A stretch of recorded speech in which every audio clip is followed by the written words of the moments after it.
Put all 4 tires, drive tires, 2 new steer tires. Those wheels are used, I repainted them. These wheels are new, and the dual wheel kit's new. New battery box. Put all new pins and bushings in the angle cylinders and repacked 1 cylinder. New filter, new cap.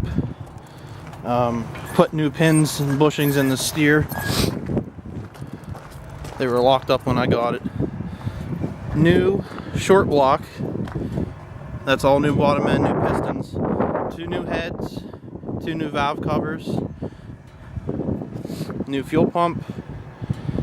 New engine air pre-cleaner. New muffler. New engine belt. And new pump belt. The poly chain was original, I didn't change that. I have an extra one I can throw in for you. I didn't put the cover back on here. And the wheel is in good shape. These are brand new green teeth I used on 2 jobs, so they can still be flipped 2 more rotations for the teeth themselves. But the bearings, I greased them every time. New debris shield here in the apron. This pan's new, and the skirting down here is new the whole way around. Yeah, that's about it.